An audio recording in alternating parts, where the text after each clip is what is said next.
চন্দ্রগ্রহণ ও সূর্যগ্রহণের বিশেষ প্রভাব রয়েছে গর্ভবতী নারীদের ওপরে। 2025 সালে মোট 4টি গ্রহণ হওয়ার কথা ছিল, যার মধ্যে 2টো গ্রহণ ইতোমধ্যেই হয়ে গিয়েছে। প্রথমে একটি চন্দ্রগ্রহণ হয়েছিল, যেটি হয়েছিল 14ই মার্চ। এরপরে একটি সূর্যগ্রহণ হয়েছে, যেটি ছিল বছরের প্রথম সূর্যগ্রহণ। সেই সূর্যগ্রহণটি হয়েছিল 29শে মার্চ। এবারে খুব শীঘ্রই আরও একটি চন্দ্রগ্রহণ ও আরও একটি সূর্যগ্রহণ আসতে চলেছে। এই চন্দ্রগ্রহণটি ব্যাপকভাবে প্রভাব বিস্তার করবে গর্ভবতী মায়েদের ওপরে। বিশেষ করে ভারত ও বাংলাদেশ থেকে এই গ্রহণটি দেখা যাবে, তাই এই গ্রহণের সূতককাল বৈধ হবে। সকলকে জানতে হবে গ্রহণের সঠিক সময়কাল, গ্রহণের সময় কি করবেন কি করবেন না, এই সমস্ত নিয়মগুলো সম্পর্কে। চলুন এবারে গ্রহণ সম্পর্কে বিস্তারিত জানব। চ্যানেলে যদি নতুন হয়ে থাকেন, চ্যানেলটি অবশ্যই সাবস্ক্রাইব করবেন। ফেসবুক পেজ থেকে আমাদের এই ভিডিওটি দেখে থাকলে পেজটি ফলো করতে ভুলবেন না। চলুন শুরু করা যাক। 2025 সালের দ্বিতীয় এই চন্দ্রগ্রহণটি সংগঠিত হতে চলেছে আগামী 7 এবং 8 সেপ্টেম্বর। এই চন্দ্রগ্রহণটি পৃথিবীর বিভিন্ন দেশ থেকেই দৃশ্যমান হবে, যার মধ্যে অন্যতম হচ্ছে ভারত ও বাংলাদেশ। এছাড়াও এই গ্রহণটি দেখা যাবে এশিয়া, ইউরোপ, নিউজিল্যান্ড, পশ্চিম ও উত্তর আমেরিকা, দক্ষিণ আমেরিকার পূর্বাঞ্চল ও আফ্রিকা থেকে। এই চন্দ্রগ্রহণটির পরেই আবার একটি সূর্যগ্রহণ হবে, যেটি বছরের সর্বশেষ সূর্যগ্রহণ। এই সূর্যগ্রহণটি দেখা যাবে 21শে সেপ্টেম্বর। এই সূর্যগ্রহণের সময়কাল সম্পর্কে আমরা পরবর্তী ভিডিওতে আপনাদেরকে অবহিত করব। আজকে আমরা 7 ও 8 সেপ্টেম্বরের চন্দ্রগ্রহণ নিয়ে আলোচনা করছি। 7 সেপ্টেম্বর রাত থেকে এই গ্রহণটি শুরু হয়ে 8 সেপ্টেম্বরে গিয়ে শেষ হবে। যেহেতু আন্তর্জাতিক সময় অনুযায়ী রাত 12টা পার হওয়ার পরে নতুন একটি দিন পড়ে, তাই 7 সেপ্টেম্বর রাত থেকে 8 সেপ্টেম্বর রাত পর্যন্ত কিন্তু এই গ্রহণটি পড়েছে।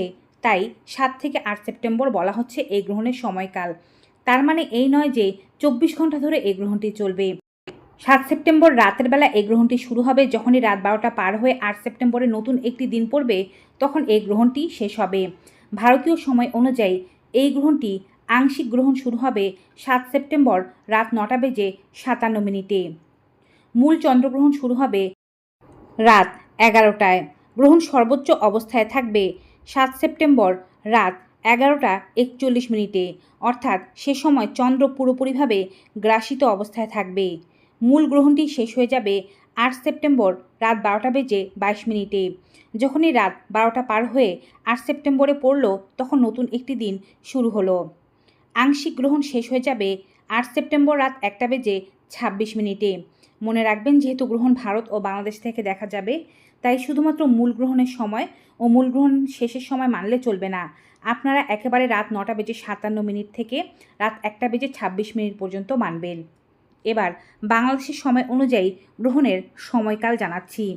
বাংলাদেশের সময় অনুযায়ী গ্রহণ শুরু হবে, আংশিক গ্রহণ শুরু হবে 7 সেপ্টেম্বর রাত 10টা বেজে 27 মিনিটে। মূল গ্রহণ শুরু হবে 7 সেপ্টেম্বর রাত 11টা বেজে 30 মিনিটে। চন্দ্র সম্পূর্ণরূপে গ্রাসিত অবস্থায় থাকবে 8 সেপ্টেম্বর রাত 12টা বেজে 11 মিনিটে। মূল গ্রহণটি শেষ হয়ে যাবে 8 সেপ্টেম্বর রাত 12টা বেজে 52 মিনিটে এবং আংশিক গ্রহণ শেষ হয়ে যাবে 8 সেপ্টেম্বর রাত 1টা বেজে 56 মিনিটে। আপনারা এখানে সময়কাল মানবেন 7 সেপ্টেম্বর রাত 10টা বেজে 27 মিনিট থেকে 8 সেপ্টেম্বর রাত 1টা বেজে 56 মিনিট পর্যন্ত। পরবর্তীতে সর্বশেষ যে সূর্যগ্রহণটি আছে, সেই সূর্যগ্রহণটি ভারত ও বাংলাদেশ থেকে দৃশ্যমান নয়। তারপরেও এই গ্রহণের সময়কাল সম্পর্কে আমরা আপনাদেরকে জানিয়ে দেব। এবারে আমরা আপনাদেরকে জানাচ্ছি গ্রহণের সময় কোন কাজগুলো করবেন এবং কোন কাজগুলো করা যাবে না।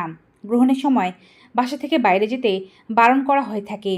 গ্রহণের সময় গ্রহণের আলো যেন শরীরে না লাগে, সেদিকে খেয়াল রাখতে হবে। গ্রহণের দিকে সরাসরি তাকানো যাবে না। যে সমস্ত জায়গা দিয়ে গ্রহণের আলো প্রবেশ করতে পারে, সে সমস্ত জায়গাগুলো ভালো করে ঢেকে দিতে হবে। গ্রহণের আগে খাবার খেয়ে নিতে হবে। গ্রহণের সময় পানাহার করা যাবে না। মলমূত্র ত্যাগ করা থেকেও বিরত থাকতে বলা হয়।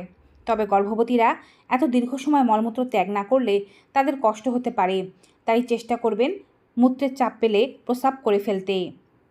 এছাড়াও এ সময় কোনো কিছু রান্না করবেন না, কোনো কিছু কাটাছেঁড়া, সেলাই ফোড়াই, কোনো কিছু ভাঙা, কোনো প্যাকেট কাটা বা ছেঁড়া এগুলো করা যাবে না।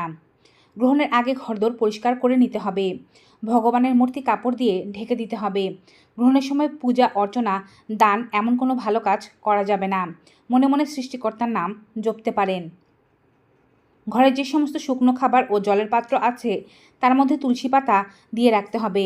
ভেজা খাবারগুলো গ্রহণের পর ফেলে দিতে হবে বা গ্রহণের আগেই খেয়ে শেষ করতে হবে। গ্রহণের পরে স্নান করে গুরুজনদের আশীর্বাদ নিতে হবে। গ্রহণের পরে আপনি আপনার স্বাভাবিক কাজকর্মগুলো করতে পারেন। গ্রহণের সময় ঘুমানো উচিত নয়। গ্রহণের সময় চুল খোলা রেখে হাঁটাহাঁটি করার নির্দেশনা দেয়া আছে। তবে আপনারা চাইলে যদি গ্রহণের সময় খারাপ লাগে এবং শুতে ইচ্ছা করে হাত পা টান টান করে লম্বা হয়ে শুয়ে থাকতে পারেন। হাত পা জুবুথুবু করে শুয়ে থাকা যাবে না। এছাড়াও আপনারা গ্রহণের সময় চেষ্টা করবেন কারোর সাথে তর্ক বিতর্ক বা ঝগড়া না করতে। এই সমস্ত নিয়মাবলীগুলো সনাতন ধর্মের ভাই বোনদের জন্য। যারা মুসলমান ধর্মের তাদের গ্রহণের সময় কোনো কিছু করতে হবে এমন কোনো নিষেধ নেই। তারা চাইলে ঘুমাতে পারেন, কুরআন তেলাওয়াত করতে পারেন, নামাজ পড়তে পারেন অথবা মনে মনে জিকির করতে পারেন। ভিউয়ার্স, আজকের এই ভিডিওটি কেমন লাগলো কমেন্ট বক্সে জানাতে ভুলবেন না। ভালো ও উপকারী মনে হয়ে থাকলে সকলের মাঝে বেশি বেশি করে শেয়ার করে দেবেন। বিদায় নেব, সবাই ভালো থাকুন, সুস্থ থাকুন। Good bye and take care.